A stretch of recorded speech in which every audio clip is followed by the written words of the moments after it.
కూడా జరుగుతుంది. వాటిని మనం వరుసగా సేవిద్దాం. ఆవాహిత మండలత్రయాధిష్టాన దేవతాభ్యో నమః.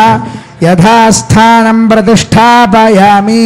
భగవన్మంత్రమూర్తే స్వపదమాసాదయా సాదయా క్షమస్వ. ఓం తతః త్రీణి పదేతి మంత్రేణ భగవతే శ్రీరామచంద్రాయ పాదుకాద్వయం సమర్పయేత్. ఓం త్రిపురావిచక్రమే విష్ణుర్గోపాదాభ్యః అతో ధర్మాణి ధారయన్ గోవింద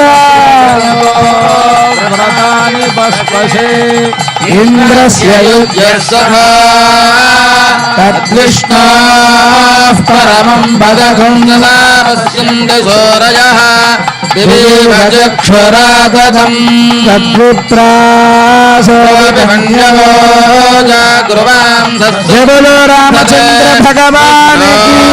పరమం పదం.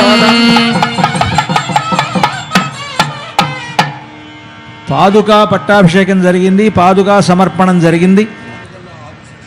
ఆ పాదుకల్లో ఆదిశేషుణ్ణి ఆవాహనం చేస్తారు. ఆదిశేషుడే తాను భగవంతుడికి ఏ ఏ సందర్భంలో ఏ ఏ సేవ చేయాలో ఆ సేవకు తగినట్లుగా ఆయా రూపాలని ధరిస్తాడట. నివాస శయ్యాసన పాదుకాంశుకోపధాన వర్షాతప వారణాదిభి అని భగవంతుడు ఎక్కడైనా ఉండాలి అనుకుంటే మనమంతా కూడా గుళ్ళు గుళ్ళు అంటాం, గోపురాలు అంటాం, ఆలయాలు అంటాం. ఆ ఆలయాన్ని కేవలం అది ఆలయం అని కాదు అర్థం.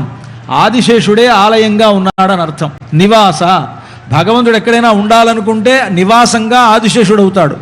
భగవంతుడు పడుకోవాలనుకుంటే శయ్య ఆదిశేషుడు. అందరికీ తెలుసు ఆదిశేషుడి మీద భగవంతుడు పవళించి ఉంటాడని.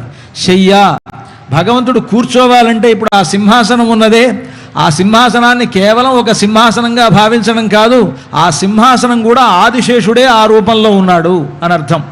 శయ్యాసన పాదుక భగవంతుడు నడవాలి అనుకుంటే పాదుకల రూపంలో ఉండి భగవంతుడి సేవ చేస్తాట. ఇలాగా స్వామి ఏ ఏ సేవలను ఈ ఆదిశేషుడు ద్వారా స్వీకరించాలనుకుంటాడో ఆయా సేవలను ఆయా రూపాల్లో అందించేటువంటి గొప్ప దాసుడు గనుక దాసానుదాసుడైనటువంటి ఆదిశేషుడు.